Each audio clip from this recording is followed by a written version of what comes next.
I think an abusive relationship is a relationship where, of course, there's physical interaction that's inappropriate and communication is not effective, there's no trust, it's just wrong, I guess, in my view.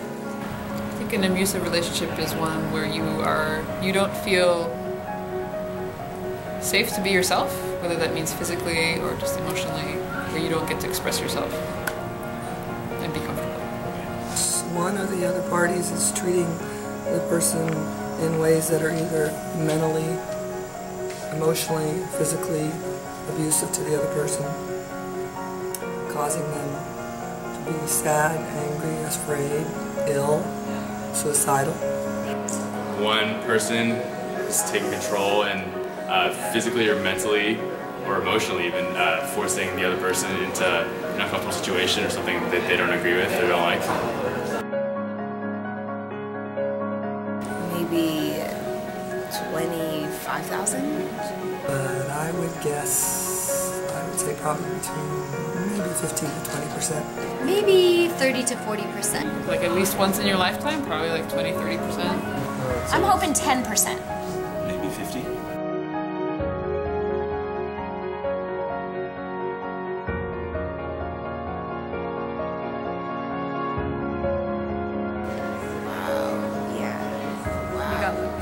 It's crazy. Yeah. It's really sad. So 33%, 25%. That's a lot higher than I thought. Yeah. That's for females. For females, it's 33% and teens is 25%.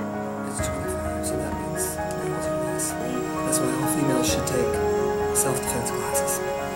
Yeah, I was afraid of that. I was hoping it wasn't. I'm sorry. Well, of course they're scared for their safety. Maybe scared of what people would think of them for getting into a relationship like that.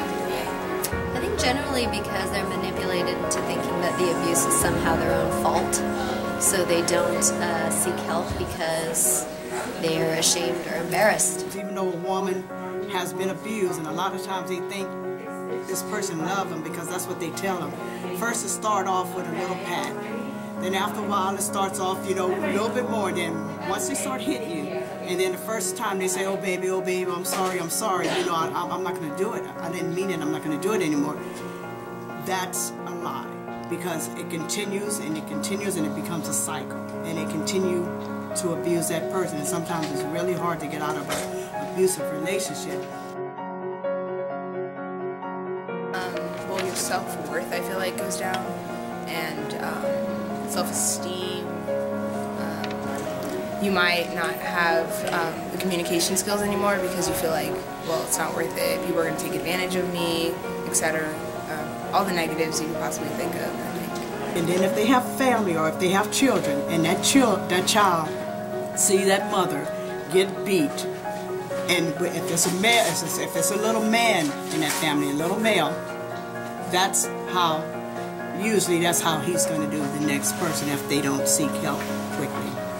Emotional stress and strain and or physical confrontations or physical harm to one or both of the people. To feel stress and they're going to not feel comfortable being themselves, and so they're never going to. I think you're really missing out on a lot in life if you don't get to be yourself when you're in a relationship. Well, certainly mental illness, suicidal thoughts, drug abuse, future abuse in other relationships in their lives, and low self-esteem. Get out.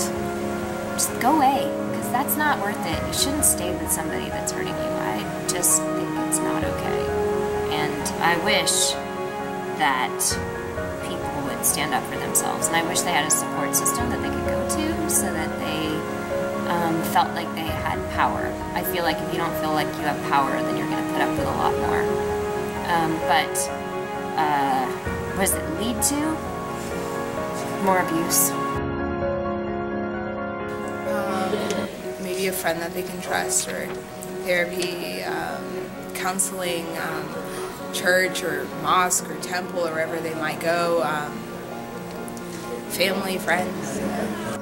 You can talk to somebody or find find someone who you trust and feel confident with that type of information in that sensitive situation, and hopefully they can help you and help rescue you from the situation.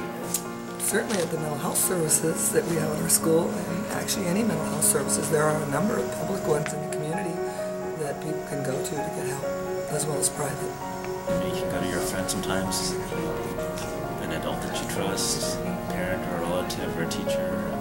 You can always go to like the counselors at the school, and then there's like county and state services.